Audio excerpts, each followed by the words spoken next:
This was a steady-as-she-goes budget statement, a budget about not rocking the boat. It was a budget for growth, said Chancellor Jeremy Hunt, an economy proving the doubters wrong. And the economy certainly proved the Office for Budget Responsibility wrong, because the big economic picture, according to the OBR, is that the UK will avoid recession in 2023, a considerable improvement in the economic outlook.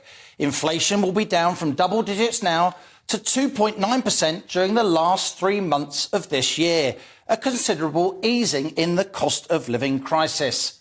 Also helping households on energy fuel bills. The Chancellor maintained the price cap on household utilities, electricity and gas combined at £2,500 until June, rather than raising it to £3,000.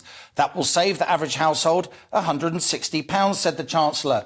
And for hard-pressed households, those using prepayment meters, which tend to be more expensive, additional charges on those will be abolished from July, said the Chancellor, a saving of £45 per year for 4 million cash-strapped families.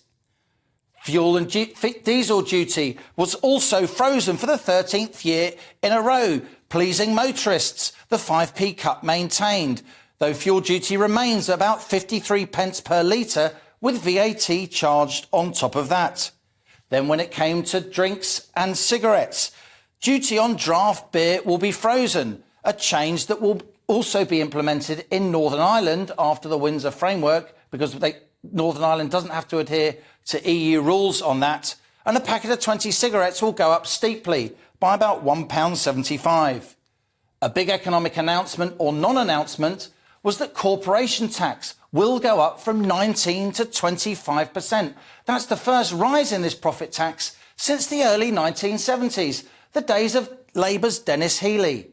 Offsetting that, though, the Chancellor said full expensing would be allowed for 3 years. That means companies, when they invest, can offset the cost of that investment against their corporation tax bill.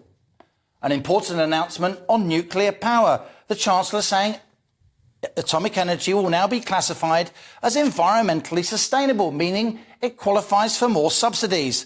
And there'll be more government support for the small modular reactors that can be rolled out quickly to be manufactured by Rolls-Royce and others.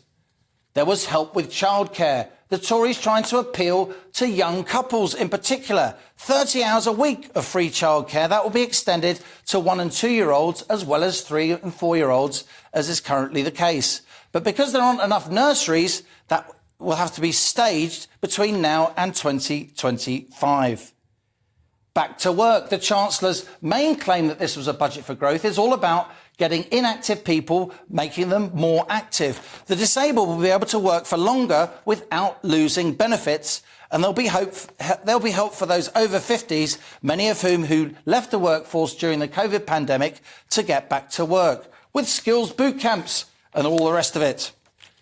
The really big announcement, the Chancellor said that the annual tax-free limit on pension investments will be increased from £40,000 to £60,000, an unthinkably large amount of money for most households. And he said the lifetime allowance would be abolished on those pension savings, claiming that this would mean fewer NHS doctors retired early.